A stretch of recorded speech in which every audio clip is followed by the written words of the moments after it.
Welcome, wizard.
Welcome.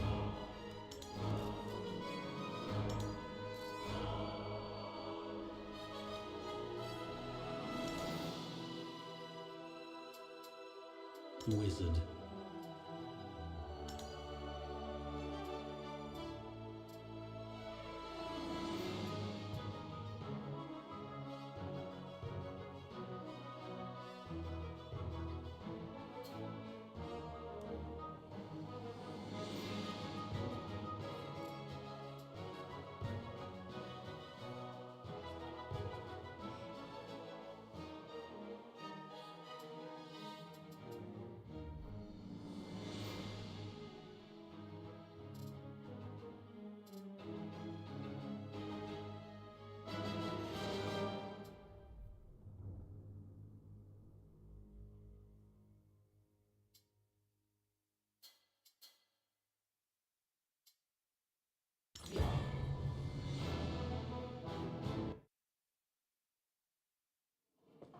Let's see how you fare against the power of the dead. I sense strong magic here. Dark magic.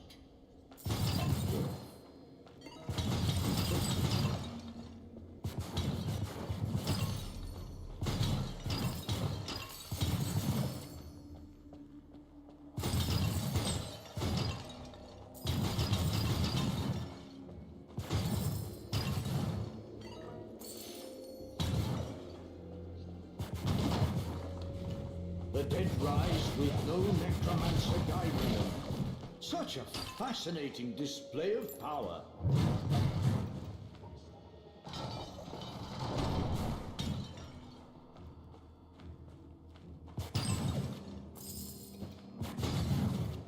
If you keep destroying food like that, you'll have none to eat.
just as good as a drink.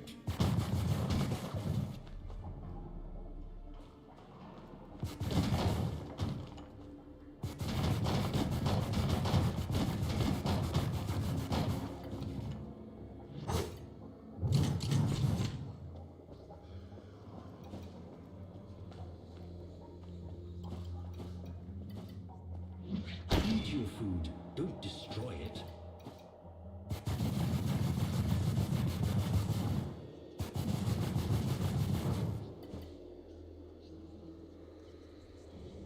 The wizard magically disintegrated the vicious food.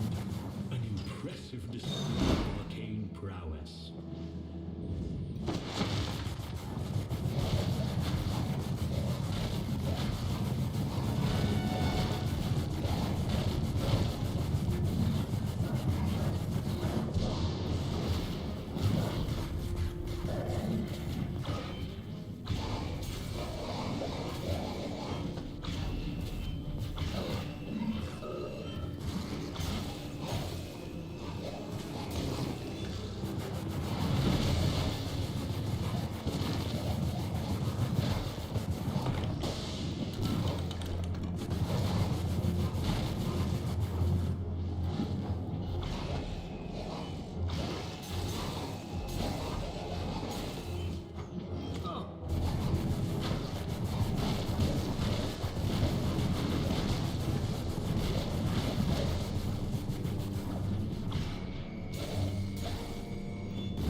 Poor little turkey, just an innocent bystander killed in cold blood.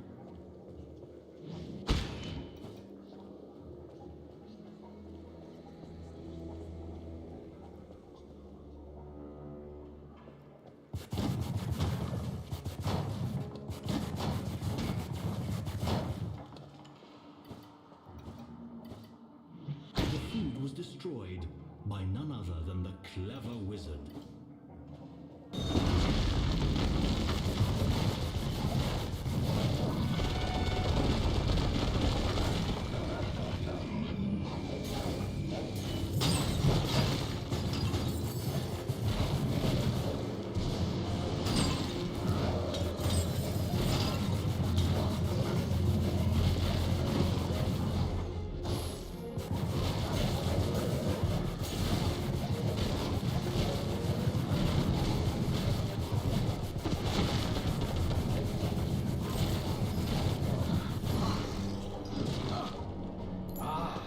Most valuable.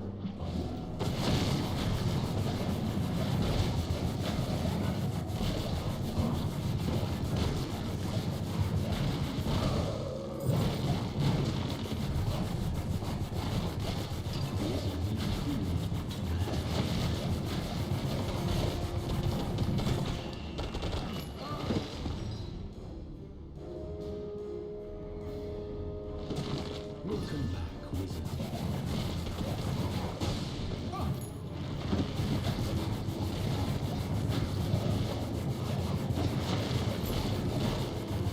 The summoning stone must be destroyed.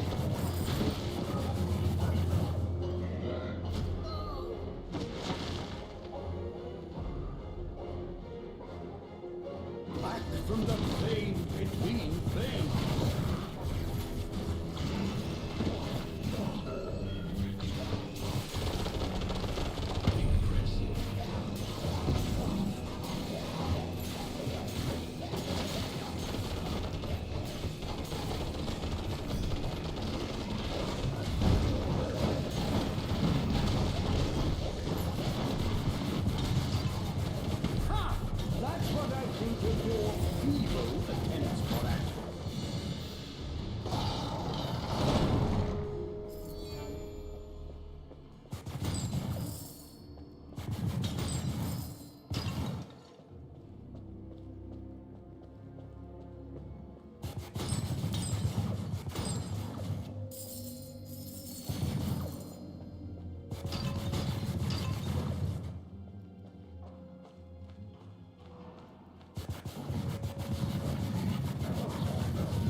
the food. I'm sure he had his reasons.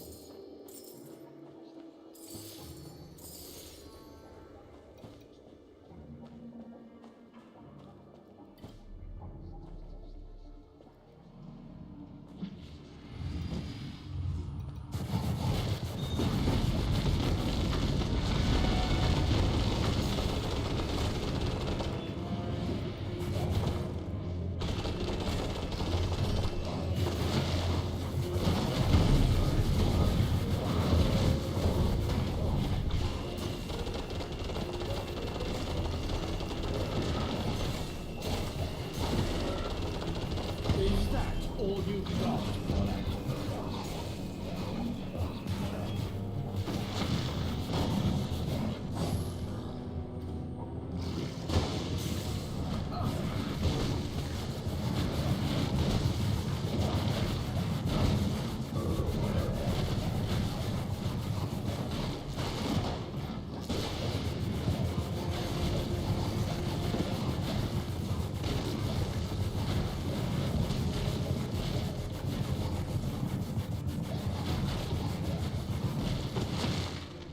Destroying that summoning stone should be a top priority.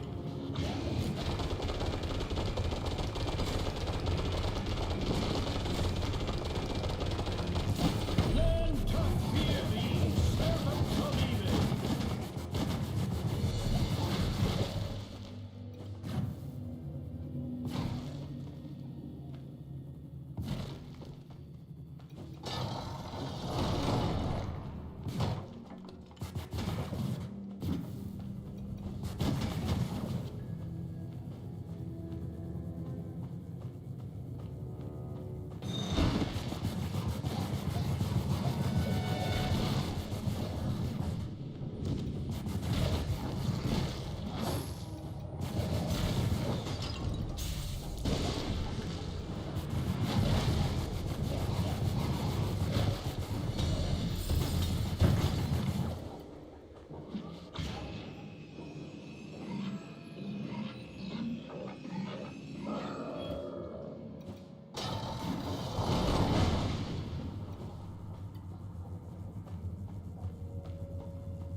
Impressive. You've cleared your first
Welcome.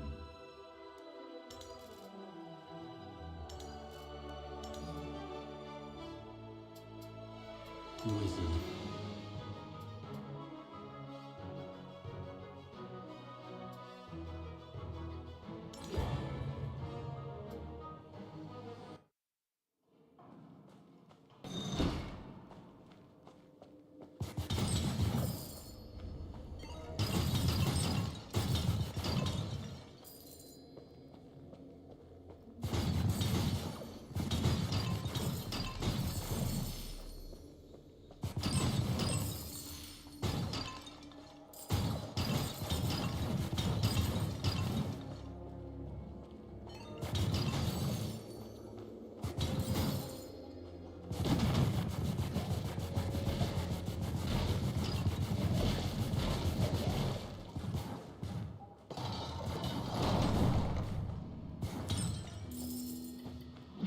Poor little turkey, just an innocent bystander killed in cold blood.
the food.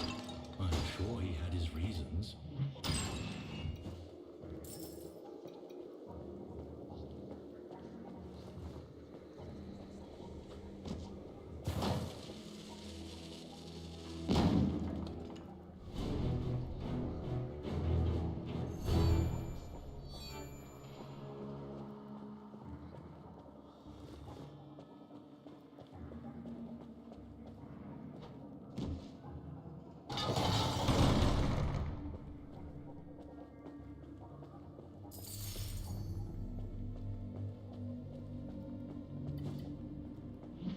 If you keep destroying food like that, you'll have none to eat.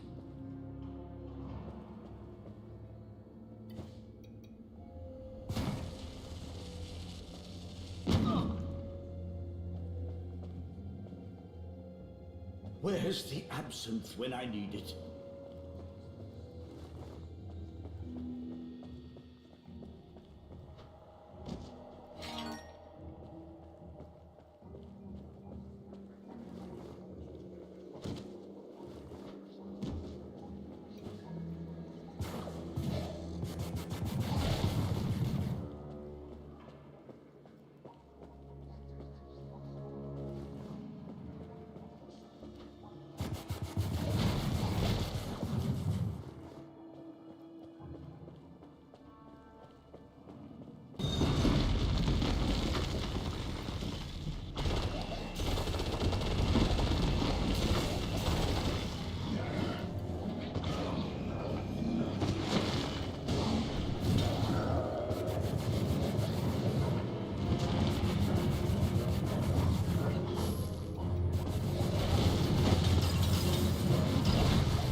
disintegrated with vicious food, an impressive display of arcane prowess.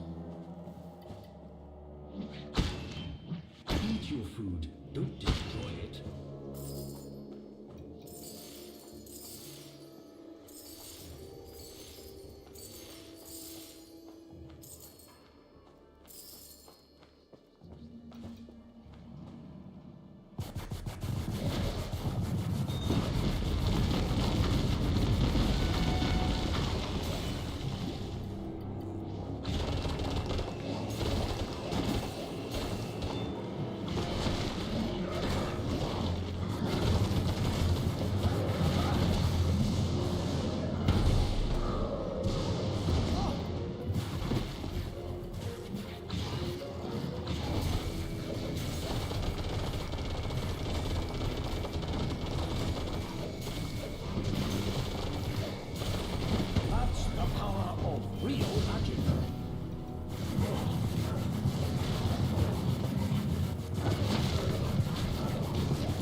My life force is running out.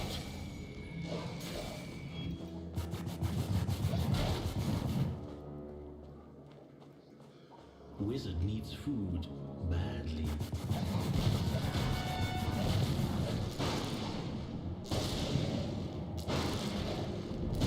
My body is withering. I need food.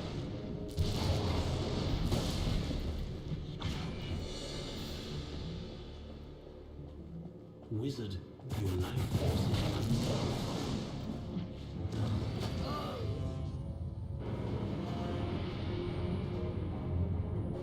Wizard is back.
is running out.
I need to study this.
Welcome.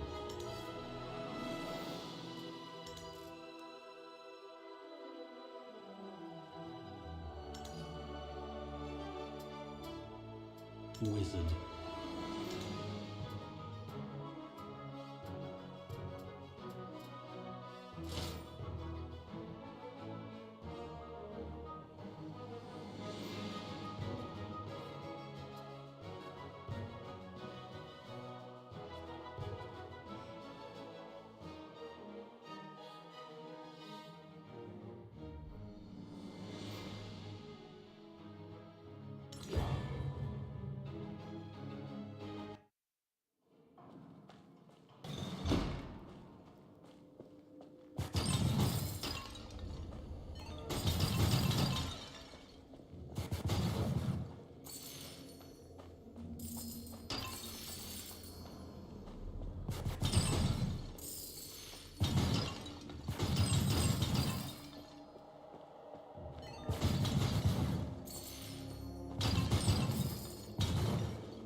sure he had his reasons.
Where's the absinthe when I need it?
From the plains between planes. Destroying that summoning stone should be a top priority.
wizard is back.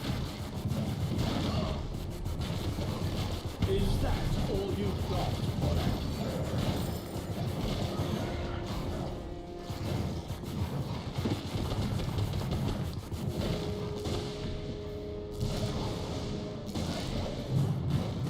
Destroying that summoning stone should be a top priority.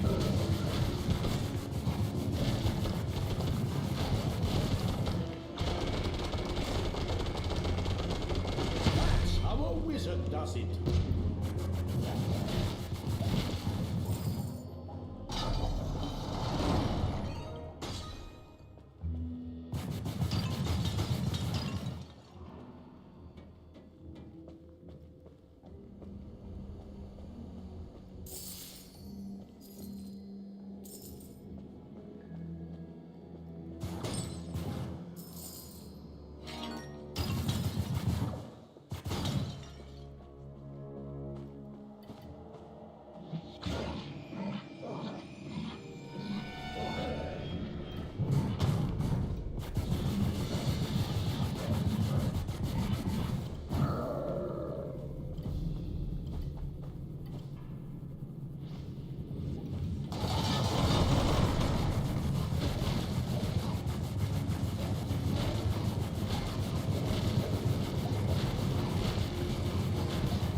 This has some interesting qualities.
This challenge won't be as easy as the first one. Let's try this one.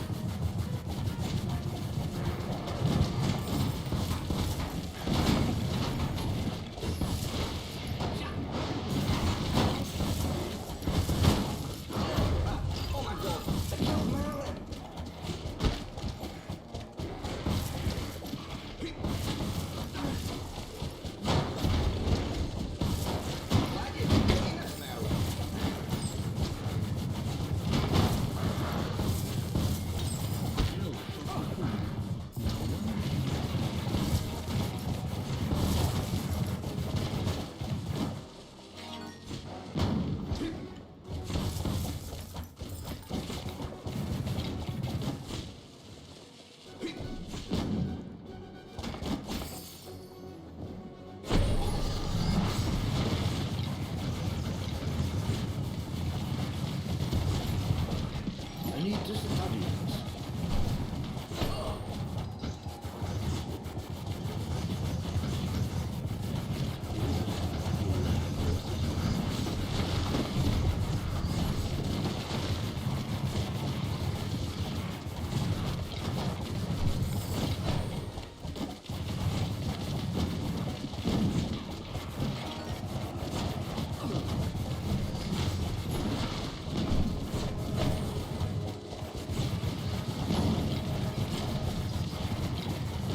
That food could have been useful.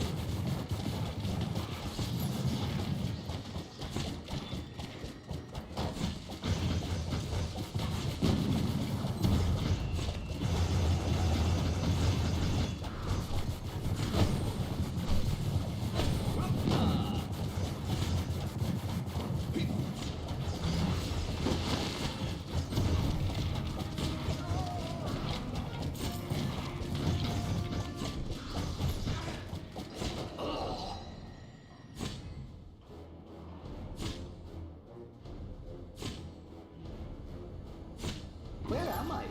All right, Gauntlet. Got it.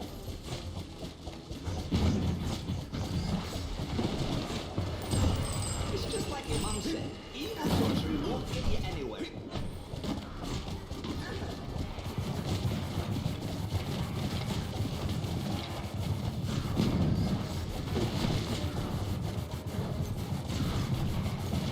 Elf needs food.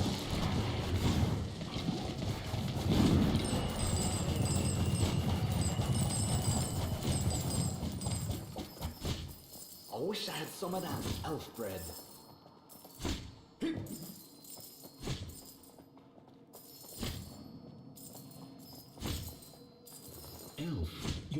force is running out.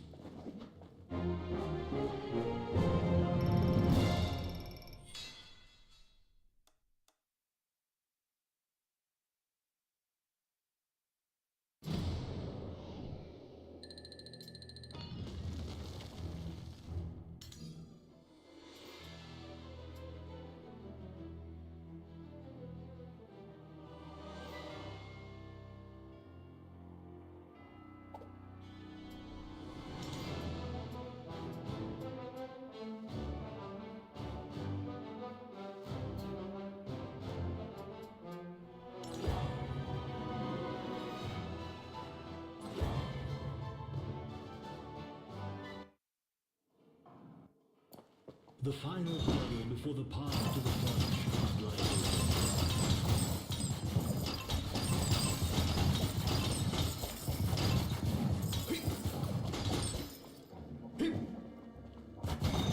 This looks like the fancy quarters. Better use my fancy arrows.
My body is withering.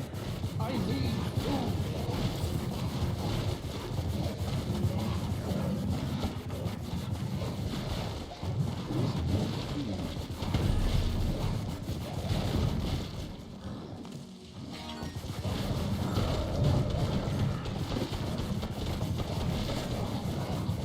Let's just destroy that stomach thing.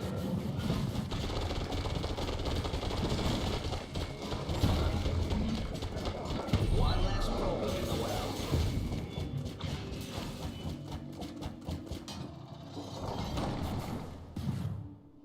I'm grateful.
I am thankful for that.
Bullseye.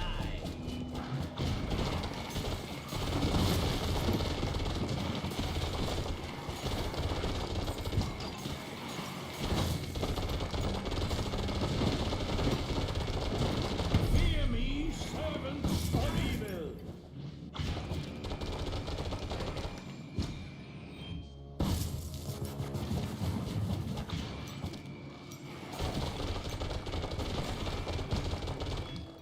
They dropped the elk.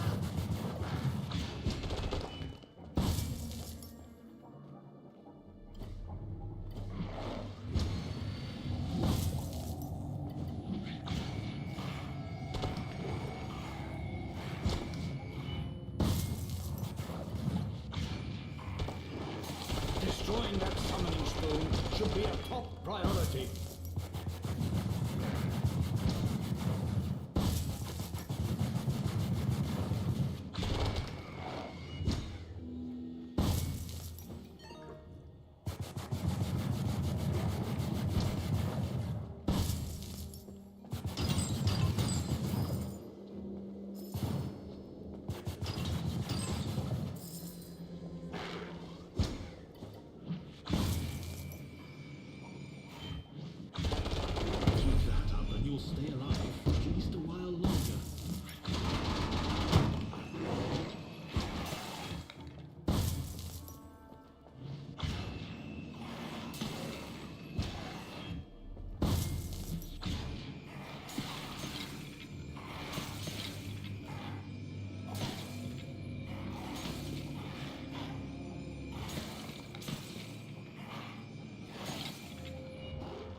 I saw interesting things out there.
The summoning stone must be destroyed.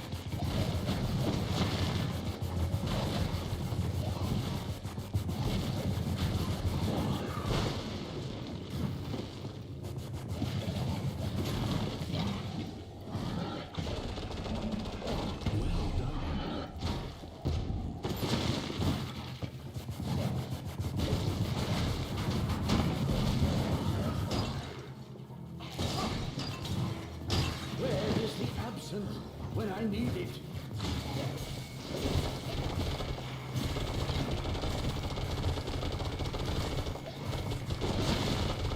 That's the power of real magic.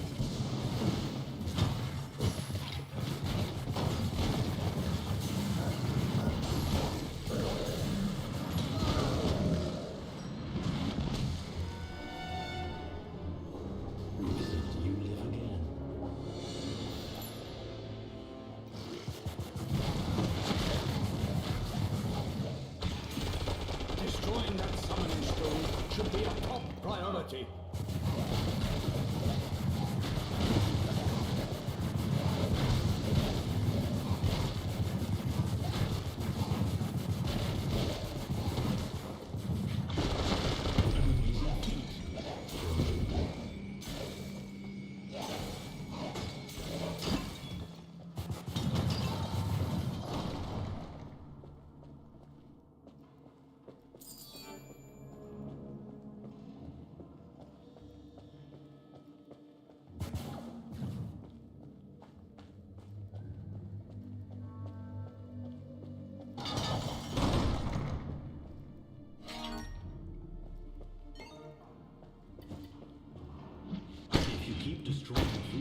for real, once again.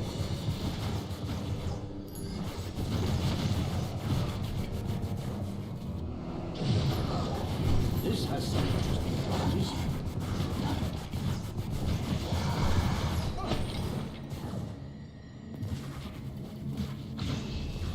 The food was destroyed.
of your feeble attempts, Monarch.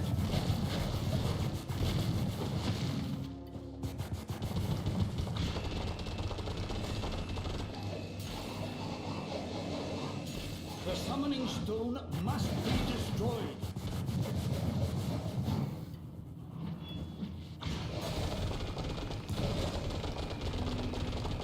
Keep that up and you'll stay alive for at least a while longer.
Destroying that summoning stone should be a top priority.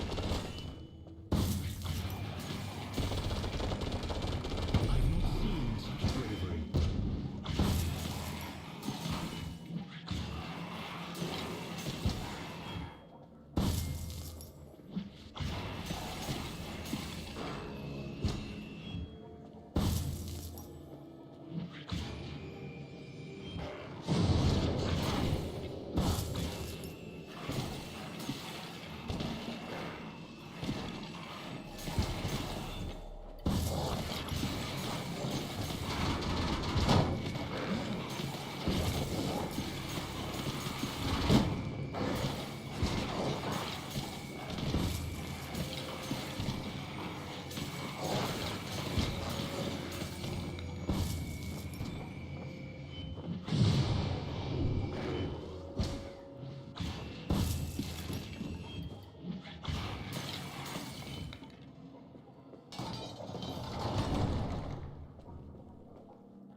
Welcome back, wizard.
I need to study this.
food.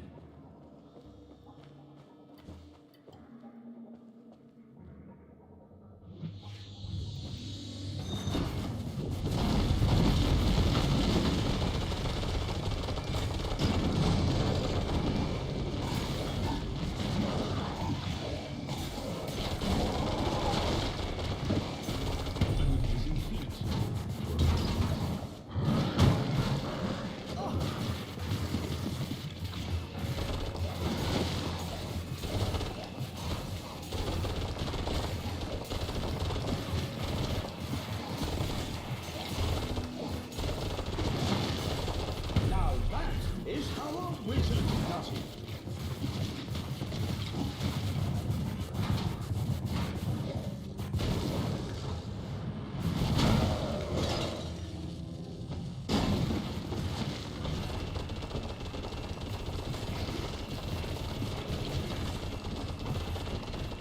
Keep that up and you'll stay alive for at least another week.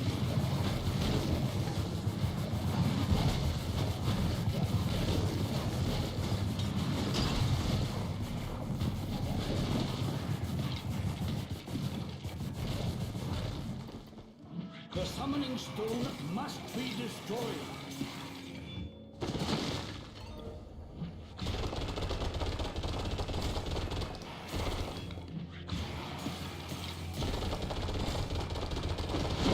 Is that all you've got, Morag?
Welcome, wizard.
Welcome,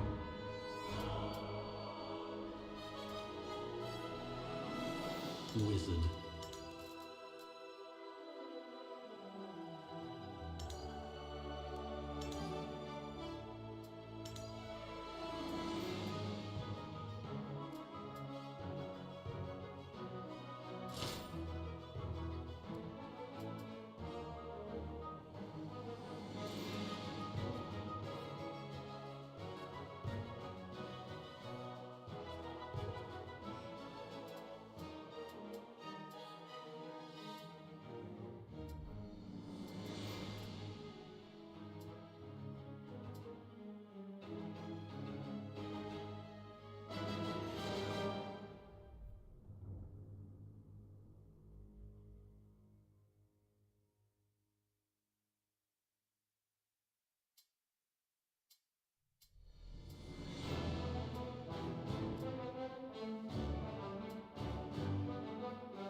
This has some interesting properties. Oh my god, I've been muted. I've been muted. Wow. Thank you, sir. I've been muted for a long time. Wow. How long has I been muted for? Okay, yeah. I gotta recap. Did you want to play Mech Warrior? Because I said that. Oh my god. I wonder how long I was muted for.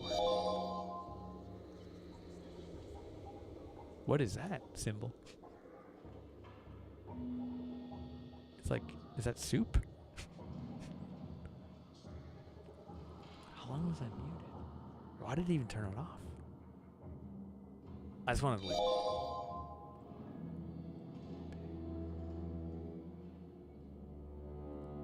Big something. I don't know what it is. I'm like looking at it, but I'm like... It's like a cauldron or like big? Laugh my ass off? I don't know. I want to... How far back did my mic... Was it not active? Oh, are you... Which version of Linux are you using? Because I'm thinking about switching. Like Windows 10 Pro is trying to push 11 on me right now, which I get. But I'm planning on switching to Linux. And I'm doing a little bit of looking. And Bazit is on the list. And then Catchy OS or Nobera. All Linux. And then also, of course, Linux Mint. Which I'm thinking about currently on Endeavor OS, but considering Mint. Yeah, Mint. People saying Mint with Cinnamon, I think it is like really nice because it's also user Windows friendly. So I've been really like looking into it. I'm not going to go to 11. I've decided it's not going to happen. I will. So my buddy recommended I try dual booting first. He's like, and I've heard that can cause problems because Windows doesn't like to share. Windows is like, oh, you're trying to dual boot, eh? Maybe that shouldn't work so well. But if I dual boot to get comfortable a little bit, because I was going to do a straight like reinstall the C drive to be like, all right, bye Windows, like Steam rolled out. Yo, do you want to talk on Discord? If you're on, I can switch on to Discord. I am shocked. When did I turn off my mic? Why did I turn off my mic? Did I just not turn it on?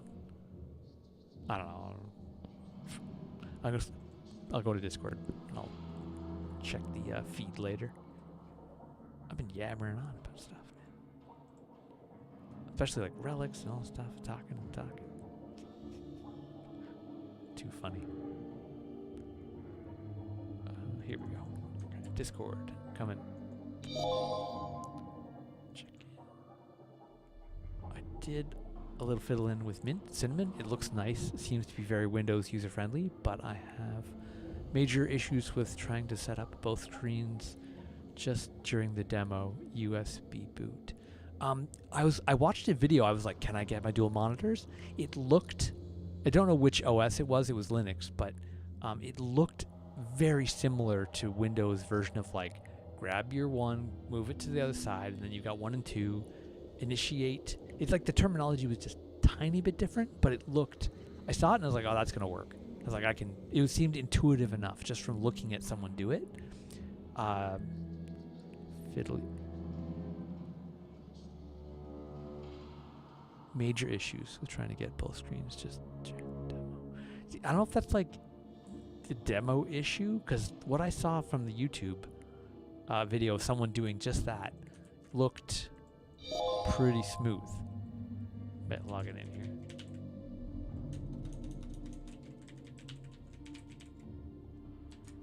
So yeah, that was a priority for me too. I was like, is it going to be a hassle to get the second screen going? Frozen. My main screen was just frozen. Only thing that changed on it was my mouse. So not sure what was going on there. Yeah, that is a bit of a deal breaker. If the dual monitors don't work, you're like, I mean, could it be a graphics card thing? I mean, and did you have Windows on one? You were dual booting, right? is a demo. So you were dual booting, I assume, with your Windows still in the same drive.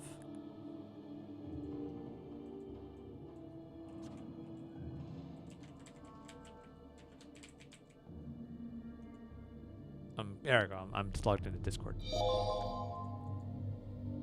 And I'm in the gaming lobby now. I'm in gaming lobby if you feel like chatting. Okay. What causes? What Windows?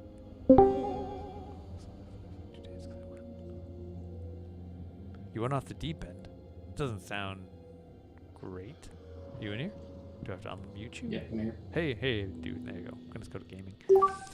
So, how are you okay? You said you went off the deep end. That could mean a lot of things. Yeah. So the cool thing about Linux, at least from Mint and Endeavor OS, Mm-hmm. which those are two separate branches because Endeavor is Arch, while Mint is based off of I think it's supposed to be Debian, something like that. Can't remember the exact phrasing, but like those are like the two main ones, and then a lot of the other ones kind of branch off them there. Okay. From the looks of what I've seen so far, I'm using those two only so far. When you have it on the USB and you go to boot up with the USB, you're not forced into having to install it right there. Yeah, like with Windows and shit. You can literally sit there and fiddle with it and tinker, which is quite nice. My dumbass was like, okay, cool. I sat here fiddle with it for like an hour or two, just seeing what all's there. I was like, cool. I can see myself liking this. Okay. Went ahead and went with the install. Naturally, I'm the kind of guy that's like, if I give myself the easy way out, I'm going to take the easy way out if I don't like it. So I should probably just go full bore. So I went full bore. Windows was gone. Okay. Straight Linux now. All yep. Linux. In that drive. Mm-hmm. Okay. As a result, kind of shot myself in the foot. So it ran smoothly with the USB. On initial startup, for some reason, it was super frame ratey. So trying to do any of the terminal stuff and everything to get stuff downloaded and set up was a nightmare because it would sometimes register a single key input as like 8. What? A single key input is 8 inputs? Yep. Oh my god! How do you can't work the terminal? Yeah, I mean you have to like oh my god, that's a nightmare. Oh yeah. And then because of the fact that it's not consistent, it's random. So you're sitting there typing your stuff in. Oh well, look at that, 8 inputs. You got to go back now. It would also register the backspace randomly at some point as 8 inputs. So you could literally wipe everything you just typed in and have to retype it all. What? That's like that's so basic that like that kind of whoa that well, error. The problem here is I don't know why it did that exactly. I have 2 guesses. Okay. First guess, I fucked up and put it on my actual hard drive, my HDD, not my SD. That's possibility number 1. Okay. Went for the install again, this time actually making sure it was in fact a solid state drive. Yes. Still did it on that installation. Same thing, right? Same error? Still running slow. Still not sure why that exactly happens. Like it's a solid state drive, should be fine. Running slow. It could have been NVIDIA drivers. It could be. Yeah. Did you have your drivers ready, like pre, or like, did you have your drivers, kind of like? Unfortunately, no. I was a dumbass and didn't get the version of Endeavor OS that comes with those pre-packaged. Okay, that's pretty important because it makes your life a lot easier if you have it. Mm-hmm. Or you like have your drivers pre-downloaded so that you can like get them in a lot easier. So instead of like trying to get everything else. So there was that possibility where it's like, okay, so no drivers, so it's not using the hardware properly, henceforth having issues. Yeah. Cool. Could be a problem. Decided to go for a third attempt. On my third attempt, I chose a completely different like layout setup. Mm-hmm. So I don't know if because the layout setup somehow it fixed it, but it decided to actually function. So I'm like, okay, cool. Third time's the charm. Pretty much, yeah. Okay. Third time was the charm. Smoother, but that's kind of like life, right? Every time you do something, you get better at it. Like things get smoother if you do it, more. So you're working. I can literally screen share you an example. Sure. On Discord. Flip over to Discord here, or get out of Gauntlet. There you go. And click in. Yeah, you're live. Got it. Okay. Yeah. There we go. Like right now, I got this running here in the background just so I can get because I grabbed the Windows 10 ISO file. I'm trying to get it written on the USB so I can have it in case I want to swap back over. How's the terminal? Is it like? Did you like do some research on it before you, or have you used Linux before? Oh God, no! I've never used Linux before. This was literally off the deep end. Hardcore, man. Have you gotten any games running on it? I mean, jumping ahead, but Yes, I have actually. So let me go ahead and pop this open, which will probably open on my other screen, so I'll have to drag it over once it finishes opening. But give me a second. there it is. I know for a fact I can play MechWarrior. Perfect. Okay, that's really important.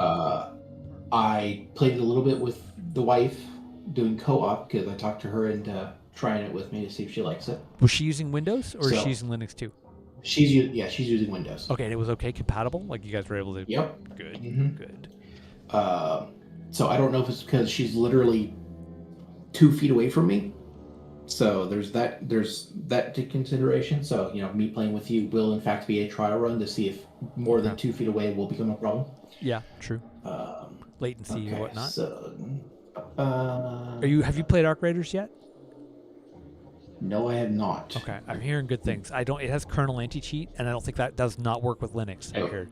Yeah, It's it won't work. Straight no, which I'm cool. I hate Yep. kernel anti-cheat, but anyway. Oh yeah, that's. You share the sentiment? If it's.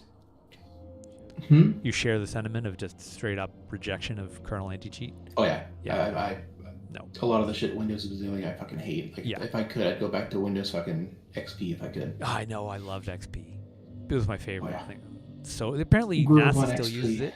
NASA still uses XP on like stuff that's out in space. Hardcore. Oh yeah. Hardcore. Would love to use XP, but fucking that's just asking to get hacked. I know. Yeah, I know. It's not okay, safe. So It's pop not over safe. here. You have So. You've got Darktide? Yep. Oh. So I have tested MechWarrior. It works. I have tested Darktide. It works. Good. BattleTech have not launched yet. Okay. But from what I've seen online, it's supposed to be a game that's rated at like a gold or platinum, so should work. Still need to test it and find out.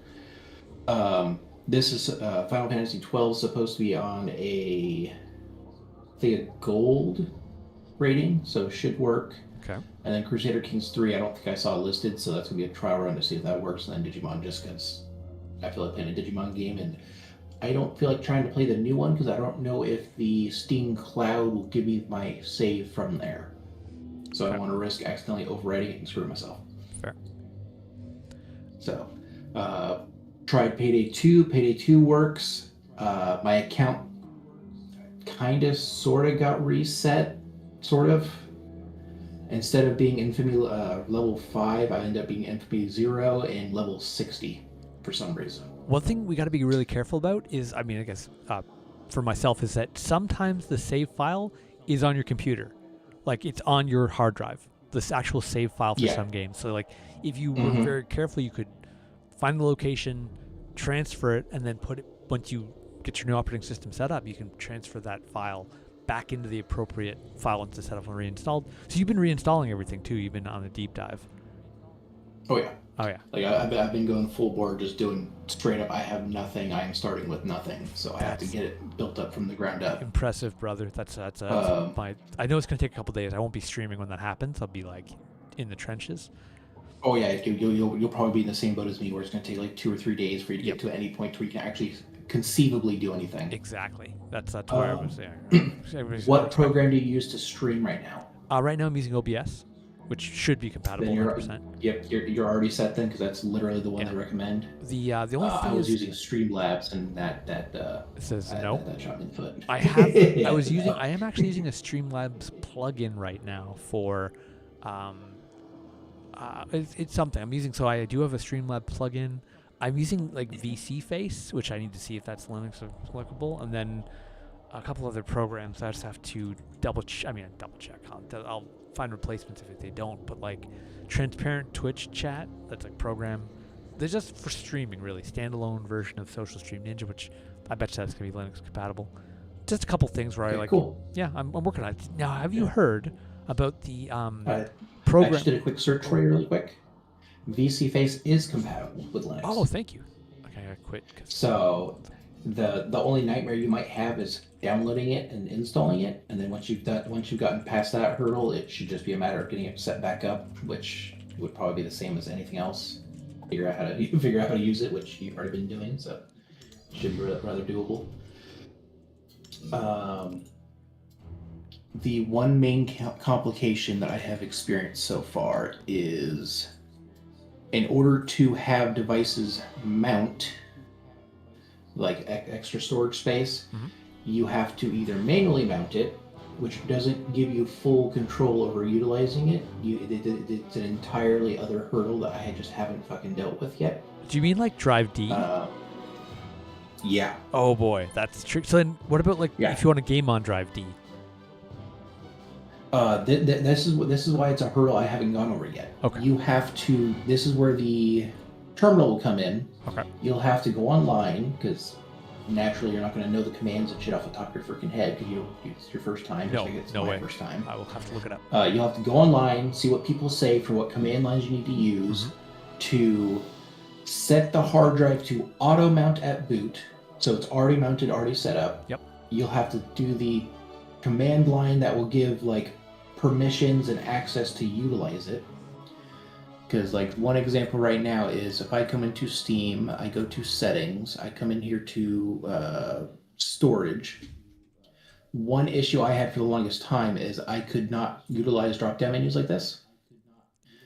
So for a quick, easy example, if I went right-click properties, this would not pop up. It would do nothing. In order to get that to start working, I had to go into settings. I had to go into, what was it? Let's use interface. I had to scroll down into enable context menu focus compatibility mode and enable that for the extra little drop for these little context menus to actually start functioning properly for me. Okay. So that's something you'll probably have to keep in mind too. Yeah, in case it's not working for you. Definitely. Now, I haven't tested the storage bit through here yet, but from what I previously wasn't interacting. So if I tried going like this, add storage, then of course you're gonna have to just do it this way. You can do it this way, or you'll have to do the entire command prompt. Okay. For it to auto mount at boot up though, you'll have to do the terminal command prompts. You didn't have to mess with Otherwise, BIOS. You didn't need to like go into your BIOS and tell it like second boot, second drive. What are you talking about for like mounting it so it's additional storage? Are you talking about like partitioning? Because I mean, as soon as that's why I'm thinking about it. If you have two drives and you install Linux on like your C drive, and then as soon as it boots up, it may not even be fully aware that the second drive is there. I don't know how the initial setup goes, where it's like, oh, I'm going to ignore this other drive because I don't want to like grab something I'm not supposed to yet. So you have to do it manually once you've. So I'm guessing from what you're describing, once you've installed it, you're like, oh, here's another drive that I want you to look at, that I want you to be part of your Linux, in domain. Is that making sense here? From what I noted, from what I noticed, the partitioning, you can actually do that during the USB situation. Oh, nice, because I would like to keep. Yeah. So So a little bit of something. if we want to use Steam as a rough example, come on, Shrink, go. So you'll have when you boot up into the USB, it's going to have a little freaking menu on screen. It's going to be roughly this size. Okay. It'll have a bunch of little buttons saying like update this and update that. It'll just be a bunch of program files basically to help you with the automated system on this. So one example would be like, this is probably still doing its thing, right? No, it is done. Okay, cool. In that case, then I can go and open the terminal back up. And I can go, so one example of like a command that allows it to be a lot easier is yay. What does that do? It then asks me for a password. I punch in my password and boom. What is that doing? So let's see, let me freaking find the exact explanation for you so you actually know what R is supposed to stand for.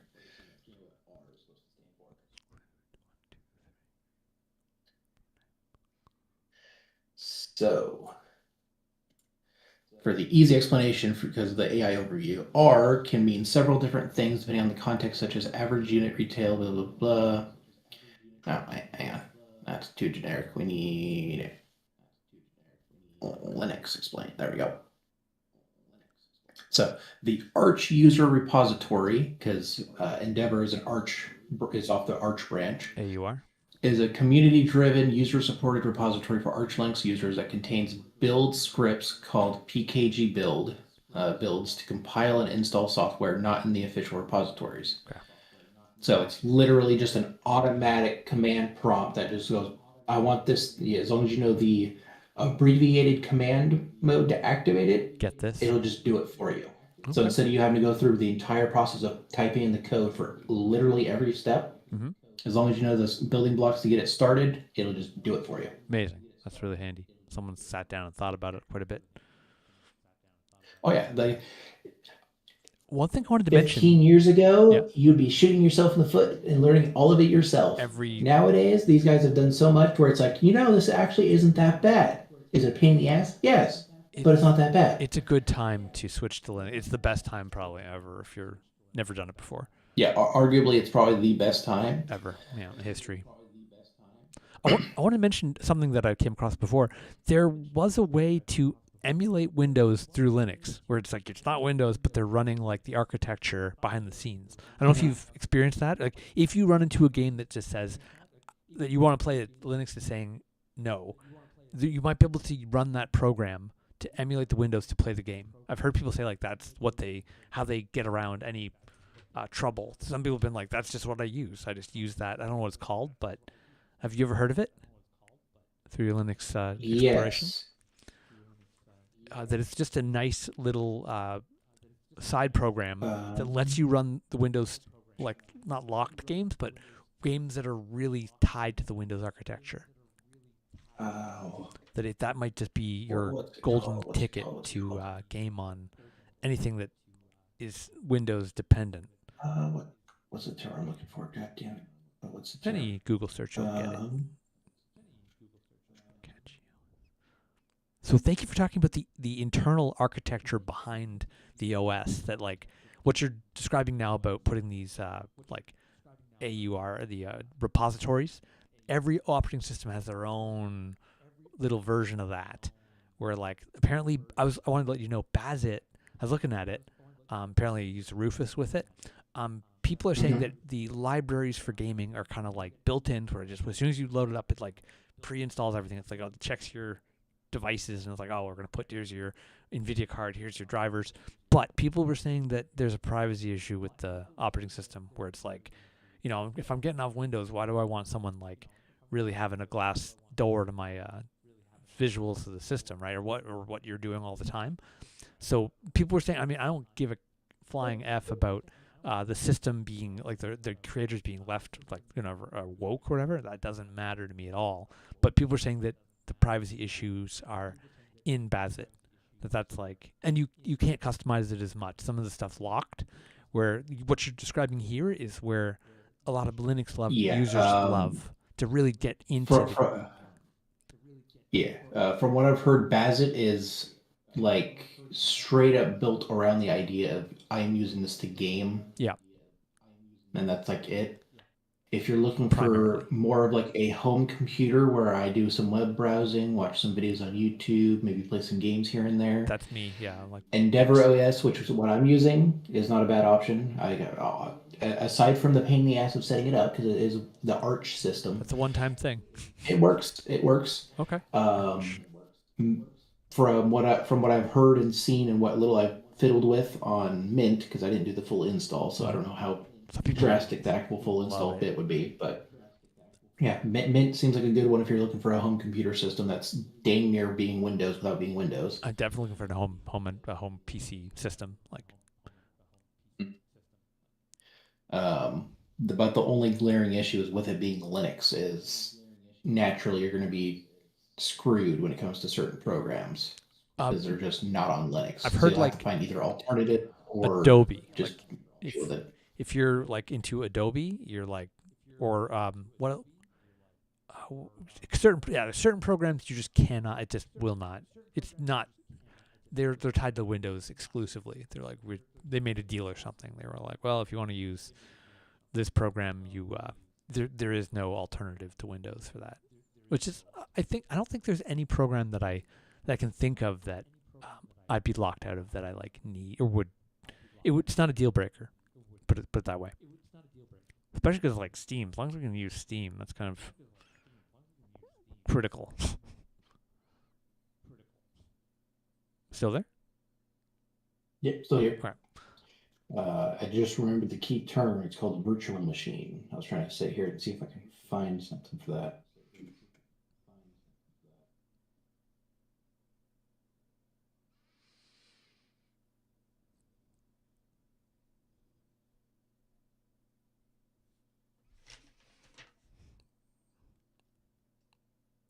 The other two, other than Bazit, which I'm kind of leaning away from because I do want to be able to customize my system. I don't want to get locked out of my own settings.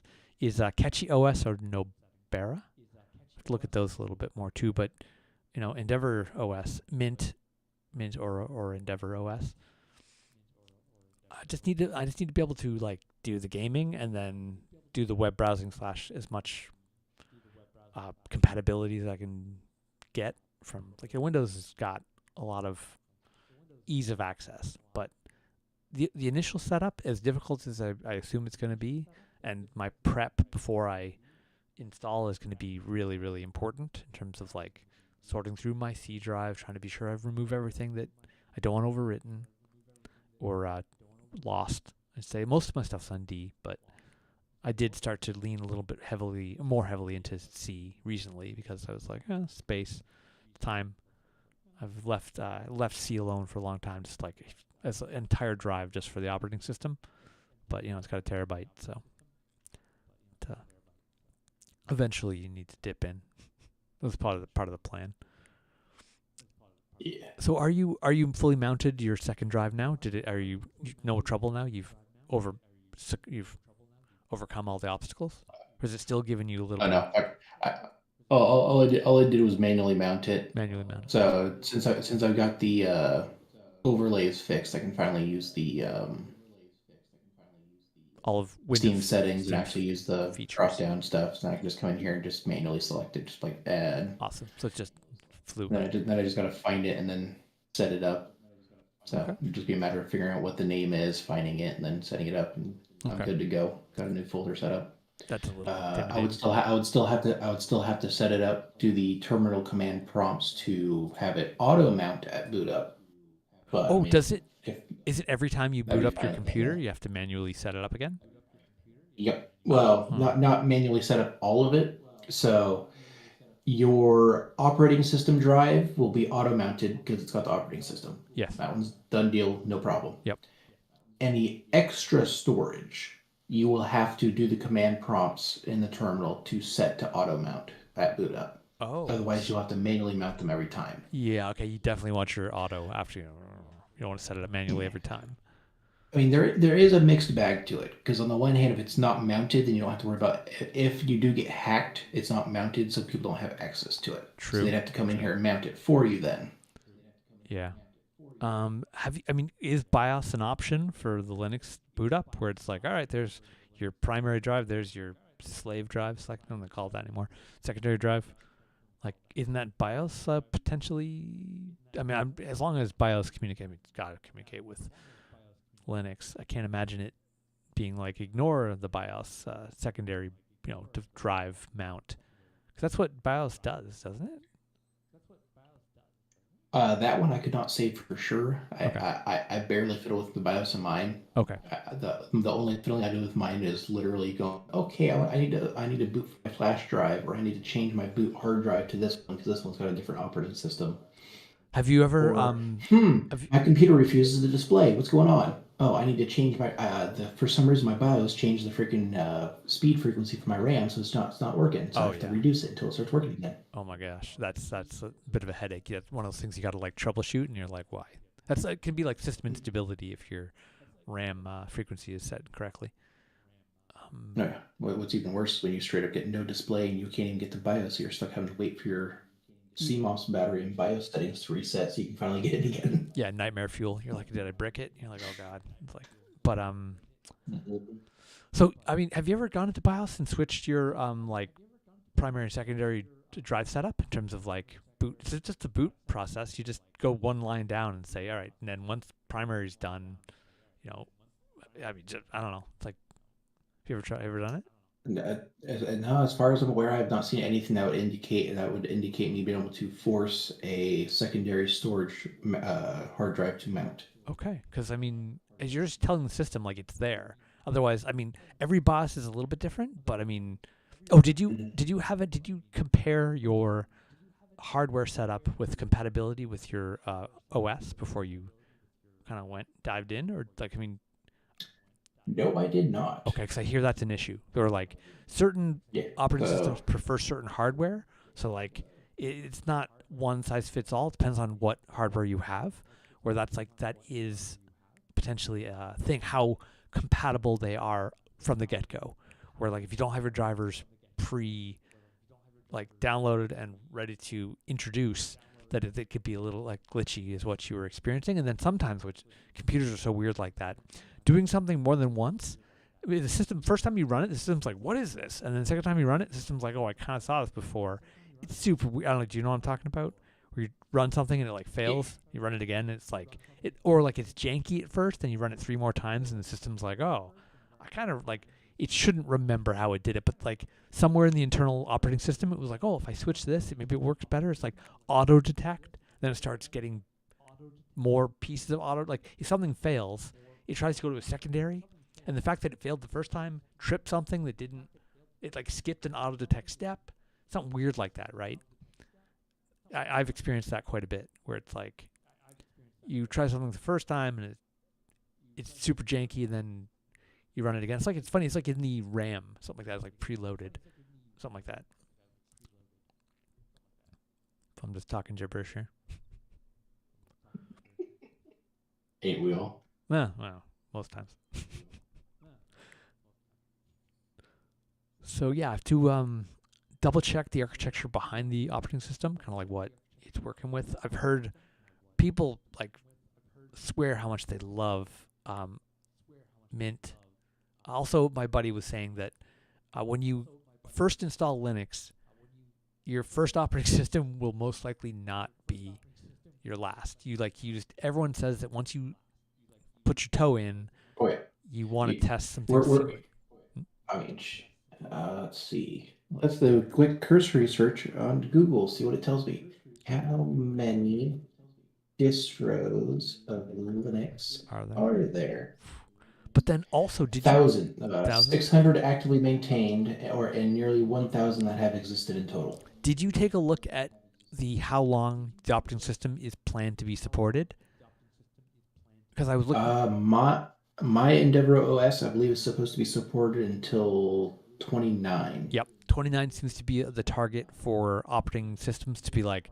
That's when we're definitely going to go until 29, and then we'll see from there. But that seems to be the date I was referencing from like the Linux install, or I think even from the download area. It was like we're going to be supported until 2029. So that seems, but you don't want to pick up something that's going to be supported until 27, right? Because we're about to hit 26. So I mean anything that I'm looking at is probably going to be. It's just one thing that you don't want to like gloss over or be like, well, it's all set up, it's perfect, and it's only going to be good for a year. But most of the stuff I'm looking at is not offbeat. Most of it's kind of. The thing is, like, the good thing about a popular OS is that you assume that it's going to be keeping up with the times, kind of behind the scenes, where you're not going to be like losing functionality. Okay. So I just did a cursory little search to see if there was a hard listed time frame, because I was kind of under the same assumption where 29 was just kind of the across the board thing. Yep. Apparently, Endeavor OS does not have an end of life date. Good. It's a rolling release distribution, meaning it's continuously updated and never reaches an official end of support. Well, that's good. I mean, that's better than 29. That. So the only issue would be just updating your shit when you need to update it. Handy. That's ideal. Arch is apparently really, people love Arch apparently, It's got a really good. I think the actual creator of Linux uses Arch. I was watching some videos earlier, like days ago, maybe last week or more. But he was saying that like the actual creator of Linux is using Arch. I think it is. So that's probably the best endorsement you could think of. I think there's a couple there's Red Hat. There's a couple of someone was talking about the history of Linux and like what the best of just OS. It wasn't anything about gaming at all. It was just like hardcore OS enjoyers are just going to use it for stuff. But I definitely want it to be a desktop kind of. It's not. I don't like. People said that Bazit is for people who are running their Steam deck. Like that's kind of what it runs well for, like a console style OS. That's what you want. Which PlayStation stuff. The compared to a PC, it was a little janky. You got your it's not the same, right? It feels different. The PlayStation, like web browsing and stuff. So they've gotten a lot better over the decades. But one thing I was considering trying was seeing if I can get the RPCS3 PS3 emulator on here to see how that would work. But naturally, because I'm having issues with the mounting of hard drives, I don't want to fiddle with the auto mount situation and whatnot. Things go haywire from auto mount. It doesn't take long to run out of room because we're also talking about PS3 games because they're like 30 gigs. Oh yeah, that's. So I'm like, I don't know if I really want to deal with that right now. Yeah, kind of just one step at a time, unless you really want to play it, if you're ready. But yeah, well, I mean, it's not like I don't have a PS3 in the other room I can use anyways. Okay, this is just having the game itself. You sound spoiled when you say that. It's funny. Well, I've had the same I've had the same PS3 for the last. Shit, when is the PS3 launch? Oh man, wow, we're on 5 now, right? Yeah, PS3 launch. People said PS4 was one of the best North consoles. America. So I've had mine since 2006, 2007. That's pretty badass. It's that thing's a beast. They were made really well. They always are. Yeah. I mean, that's the funnier part about it too. Mine is the original release as well. It's backwards compatible, unlike the ones that came out later. Wow, I love backwards compatibility. It always is such a great game console seller. Anytime they don't do it, it kind of pisses me off. I'm like, come on. I mean, PS3 was my last console until I switched over to PC because I didn't like the fact that they took away backwards compatibility for PS4. Yeah, it is definitely a deal breaker for some systems because they're like, we don't want you to bring your old games over. We only want you to buy the new games, but it's just it's kind of scummy, if it's as long as the the way they read the drive is the same. We're not talking N64 versus something else where the cartridges are medium is completely different. So if it's the same medium, come on, you can read it. You know what I mean? You can put the architecture in there. It's not like you don't have the hard drive space, or put the hard put the software in there. It's like let it do it. But would you say PS4 was one of the best PS? PS2 is legendary. PS1, of course, legendary. But was PS4? Would you say the catalog was exceptional? I wouldn't know. I didn't get a PS4 until 2 years ago. Okay, so fair enough. And I only got it because I was like, there's a couple of games that came out that I kind of want to get and play. Have to have it to play it. Yep. Screw it. I'm already here spending $120 on freaking PS3 games, so I can play those on my PS3. Mm-hmm. So I was like, fine, I'll grab the PS4. I'll grab a couple of games. Mm-hmm. Yeah, people were just saying PS4 had a legendary catalog, that it was a really pillar of the PS franchise. Well, my last console was Dreamcast, and it was heartbreaking when they discontinued it. But man, some of those games on that system. I played Street Fighter 3 Alpha 3 for at least a decade with buddies on survival Too mode. long. Oh no, it was incredible. It was because the best thing about it is that if in the 34 fight 2-player co-op survival mode, which I've never seen again on another Street Fighter game, you could have between levels. If you finished a fight, you could get up get a beer, come back and sit down. Perfect amount of time. Like, I don't know. I mean, you could time it, but if you were designing it, I mean, things are faster now, but it was just perfect. Where you could like sit back down and pick up the controller, and you're back in the round. Anyway, it was a phenomenal game. And I don't know why the Street Fighter franchise, which I'm not following anymore, abandoned it completely. I don't know if you ever played Street Fighter, but I remember seeing it in the arcade, and then when it went to console, it was like, oh my god, the port is, well, the version of it was beautiful. Mortal Kombat was big. Yeah, fighting games are still a thing. Not sure if you're ever into them. Are you still there? Yeah. Okay. Mike, I hear like whispers in the background. I'm not sure. It's probably me talking, echo, but I not sure if it's like you're talking like a million miles away. Okay. That's either me breathing or it's neighbors upstairs. Oh, it's probably the neighbors. I wasn't too sure if that was me like being echoed back through. It's probably just neighbors. Like, it's very, very soft. I don't understand what they're saying, but sounds like a radio at like whisper quiet. Did you ever play any fighting games when you're coming up in the world? Not your cup of tea? Any specific example for what you mean by fighting game? Like, are we talking Street like the Fight- Tekkens and Street Fighters, or Yeah. are we talking like Smash Bros? Oh yeah, I'm talking about all of them because I played Smash Bros. Okay, so any like arcade fighter. Yeah, Okay. I don't know if it was your bag or not. Talking I power. mean, not really. PvP has never really been my bag, but I mean, when I was, how old was I at the time? Probably like 6 or 7, something around that time. Had a neighbor was living on an old house of mine back in the day.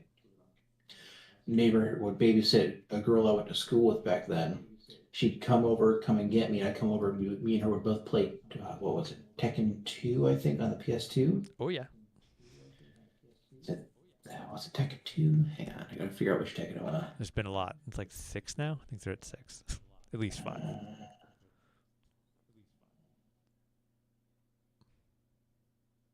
Could have been that one. Back in the day when the first Tekken came out, people were like, "This is different." Like the 360 aspect of like, you weren't stuck on a 2D plane. You were like, "All right, I can sidestep. I can like." It really did feel cool. It was polygon-ish, and they smoothed that out over time. But it was like really polygon. It was in the arcade. Arcade looked great when it first came out. And then the PS like 1 version, it was like, this is a step down. And then when Soul Calibur came out, that like changed a lot of stuff. It was so smooth. Soul Calibur on the Dreamcast is one of the greatest games for the system. It was so beautiful. Like, just incredible port. I will honestly say I do not recall the game case, so I can't recall which game it was off of that. Tekken's pretty much Tekken. Once you've played one, they're not that different. Like but the roster was cool. It's like they had that's the first fighting game where like characters had guns. You're like, this character's got a gun. Like, it was funny that it's so not in fighting games, but they were like, we're gonna break the rules and have some fun. Yeah, I want to say it was either like Tekken Tag Tournament or it was Tekken 4. There were some offshoots too. I've been talking about the main series, but there were some. There's like a Star Wars Tekken version. There's like a very much similar to Tekken. They like took the probably engine and adapted it and skinned it. They were like, all right, here's Star Wars Tekken. But yeah, I've been a fan for a long time. I'm not really playing any of them now. I like the arcade style action. I'm playing Gauntlet, for God's sake. So arcade style does it for me quite a bit. The instant action, and I find Mech Warriors got a little bit of that. Like, I don't know if you noticed or no, I got the Call to Arms DLC. Ooh, nice. Yeah, I'm enjoying.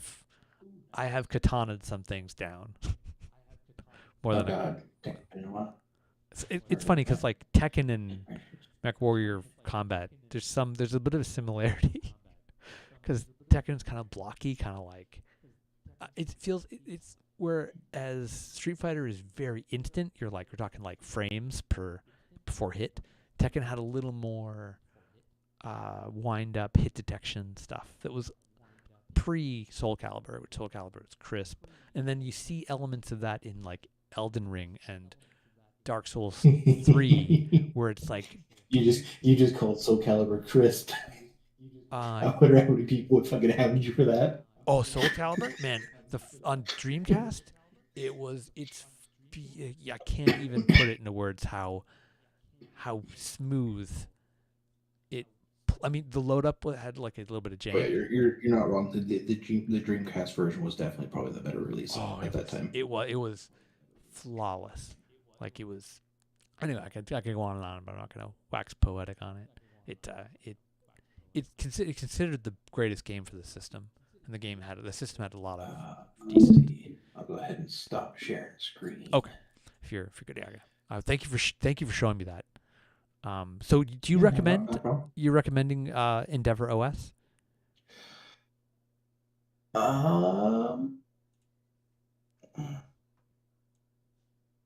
The unfortunate thing is I don't know if I can necessarily do that. Okay, I'm just wanted. Yeah, thank you for your honest opinion. If you're because on the one hand, I didn't go full bore into Mint, okay. So I can't officially say I used Mint. All I did was do a little fiddling with the USB boot. Okay, fair. So I don't have any genuine experience with it. I've only done with a USB fiddling, so I can't say for sure if it would actually be outright better. The only thing I noticed that made Mint seem way more appealing was the fact that it seemed to have a driver manager, an app manager, and like a couple of other programs that basically just makes it seem like Windows, where it's just like, oh yeah, open this program. It opens up a GUI. You then just use the GUI, click buttons, and it does shit for you that you want it to do. And you're like, oh, wow, it's Windows without Windows. I'm like, that's what people are saying. Yeah, if that's what you're wanting, if just go with Mint. You'll be good. Yeah, it's the easiest ease in to Linux that exists. And maybe it's a good first OS.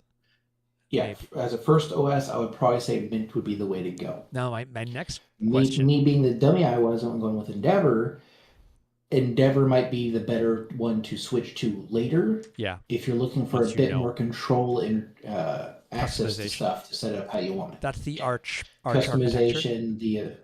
Because if I'm not mistaken, I think Endeavor is supposed to have fewer background programs and stuff too compared to Mint, if I'm not mistaken. Fewer so less bloatware or like streamlined. Yep, it's a lot more. If you want it to do things, it does it because you're making it do it. So if you're sitting here going, "Why is my game running so bad?" That's on you. For either you got programs running you shouldn't be running, or you didn't get stuff you should have had, such as updates and drivers and whatnot. Yeah, it's a hands-on. You got a hands-on OS, and it's demanding quite a bit. But you dove right in, man. I was wondering where you've been the last little while. I was like, oh, I hope he's all right. So that explains it. Oh yeah, freaking! I literally, upon doing it, I was like, wait a second. I probably should have told him I was doing this. It's okay. You might be wondering where I am now. A little bit, yeah. That's funny. Glad to hear you're okay. I got my phone. If I have to, I can just send him a message on my phone. There you go. Yeah, I mean, you can find it or Twitch, whatever. Yeah, Twitch it. Send me a. And I've got my email address up there. It's on the scattered thought at proton.me. It's up there in case you ever need to say, hey, something going on. So yeah, man, this is thank you for the heads up, because it's my main next question about Linux Mint is how well it runs games, like in terms of how the compatibility of everything. Of course, Steam, stuff like that. I know. Yeah, unfortunately, since I didn't do the full install, I can't say anything on that. No problem at all. Like, I won't lie. I tried to get Steam installed and tried to get something going with that just to see if I could fiddle with it. It didn't want to work. Okay, it wasn't out of the box. Let's go. Yeah, it's probably because I was using the USB, so it's probably like, oh, you want to download and install Steam? Okay, it probably did it to the USB, so I'm like, oh shit, okay, no, that's not what I wanted. That's a problem. I wanted your opinion on something. Just you don't have to, if you don't know, it's totally cool, or like don't, your best opinion. How long do you suppose I will be okay using Windows 10 before it's like, dude, you got to get off Windows 10? Like, how much longer? Like somewhere into 2026 Um, before it's like you're running the risk, dude, of like turning on your PC and it not being yours anymore. are you considering signing up for the like extended No, security updates? no, because that's you have to basically got to Okay. create the Windows account. At that point, you're one step away from 11. At that point, you're already halfway there to Okay. 11. So I'm not gonna do it. I'm not gonna. I didn't Okay. sign up If for. you're not gonna do that, Yeah. that is it's very debatable. Yeah, it's a guesstimate. It's your best guesstimate. Do I have 6 months?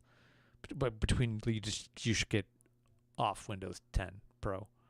I want to be optimistic and say you got like 3 years. I don't have But that the long. problem, the problem is we're talking about fucking hackers and shit here. So if they want to get into your shit, they're gonna get into your shit. So Yeah, I mean, I know. yeah, But I'm probably saying, like like, 3 to 6 months. I'm talking about is probably you a know, safe like a breakdown. 12-year-old kid being like, I just downloaded the program. I'm gonna like screw with your stuff. I'm joking, right?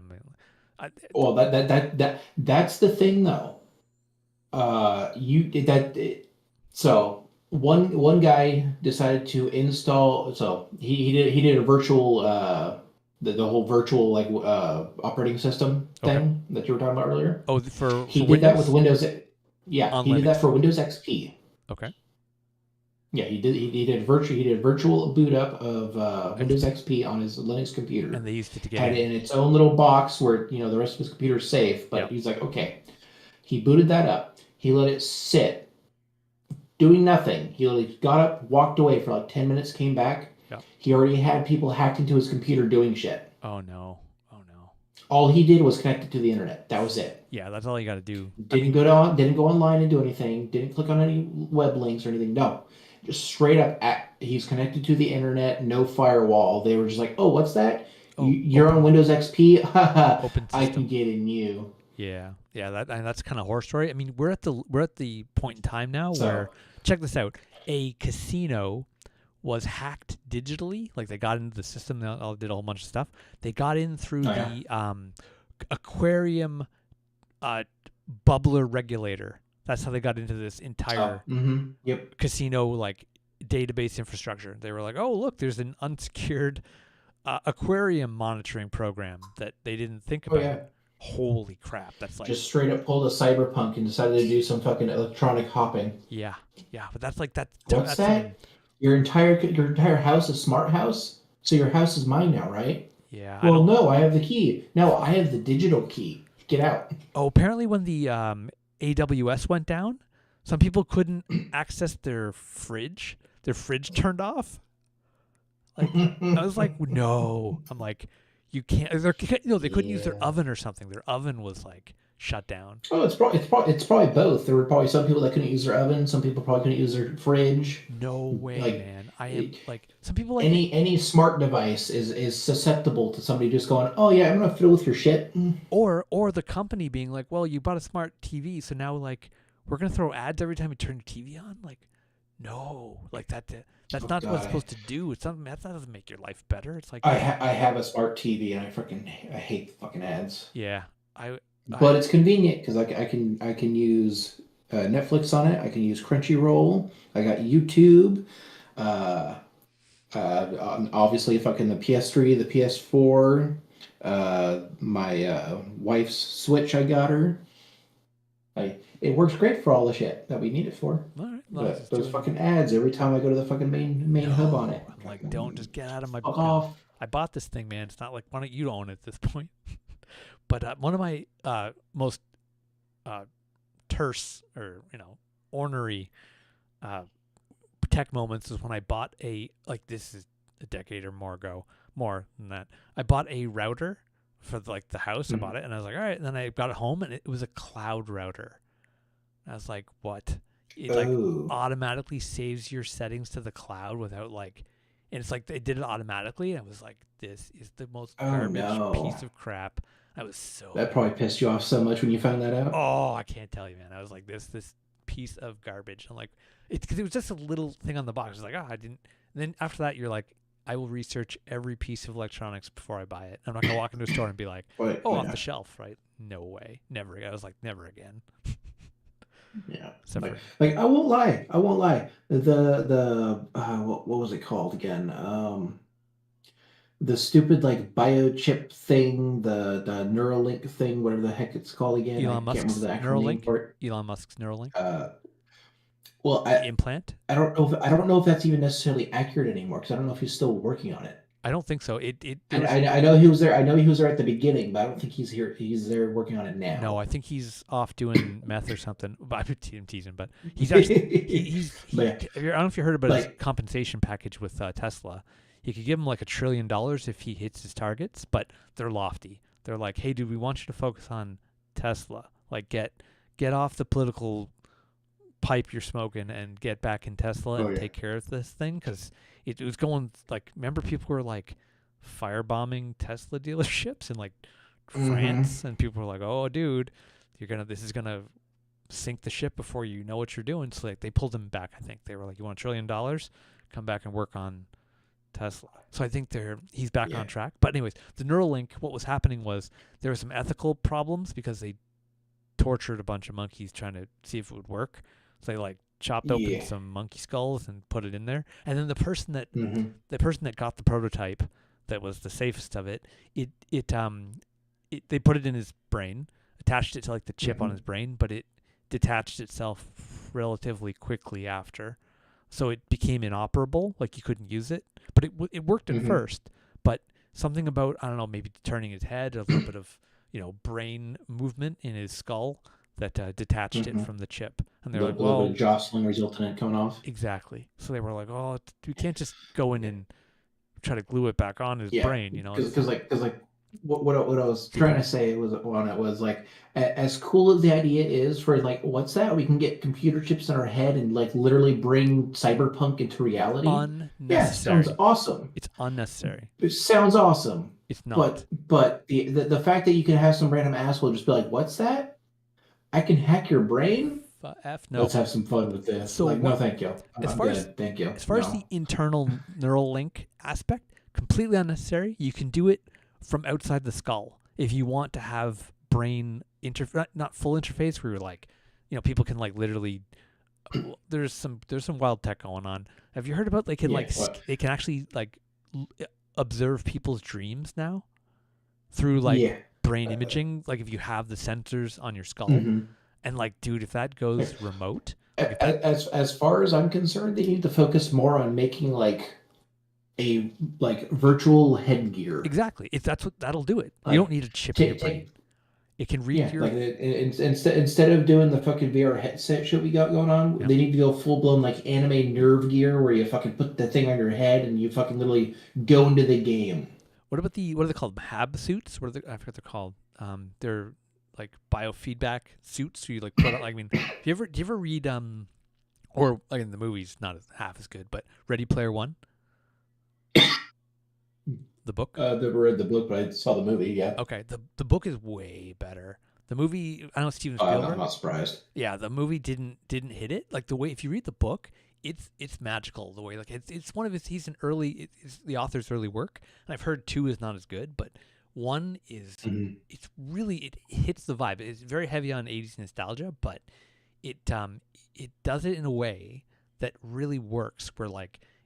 The future's not going so hot, but people look back on the 80s as like a legendary time, and then like it talks about the infrastructure it got built. It's kind of like, dude, it could seriously happen. The way I'm like seeing the way people are inhabiting digital spaces now and really making it comfortable and like feeling like at home in it. And then like if you couple that with like a free sandbox aspect of like, I mean, remember Facebook tried to make like Meta the thing where it was like a virtual thing. It looked like Wii U, but it looked cheesy, and people were like, I don't want to do that. But it was like, it's literally a virtual. It's like, you're kind of like Ready Player One, but from the books, digital world. You inhabit it. You put on your VR headset, your suit, whatever, and you're like in it. Like, but there's enough freedom in it where. In the book, they said that if the only thing that cost money was traveling from like almost server to server, copying your character to a different area. But of course, somehow, I mean, they described the architecture as being something that wasn't hackable, where like you couldn't like exploit the system and be like, it was like iron tight, where like there was no exploits that could be uploaded to it, or so it was like there was like a fairness to that aspect.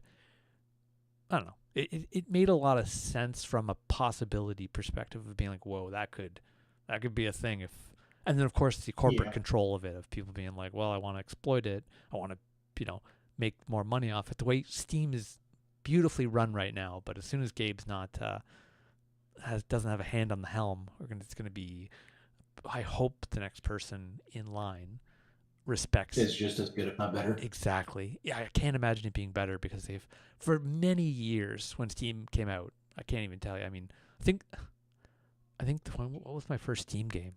I should actually. I'd say since you're back at the main menu for your game, were you planning on switching over to MechWarrior? Yeah, if you're down, I can totally switch over. I'm in game right now. If you want to go ahead and swap over. Sure, I'll take a minute. If you've just been sitting there on the main menu for the game, I'm like, yeah, you're not going to stream that anymore. If you want to swap over, go for it. I'm talking with you. It's like that's a main event. So I just want to see if before I switch over, because I'm going to shut down Steam. I got to go to Epic. My first Steam game was, I'm trying to look here. Was it Deep Rock Galactic? Like, I just didn't want to touch Steam for the longest time. I was like, you know what? I just the whole aspect of it being off your computer and like you buy it and then they could shut down Steam and everything you have is gone like tomorrow. You know what I mean? If they're like, oh, we're done. We're just gonna wrap it up. Thanks, everybody. How would you even check your first game? Like, the only thing I can figure is go through your purchase history. And I'm just sitting here going, I got a lot to go through. I'm looking at my list and I'm trying to visually confirm. I think it was Deep Rock Galactic. Where it was like, okay, I'll like, because there's no other way to play it. I was like, all right, I'll make a Steam account.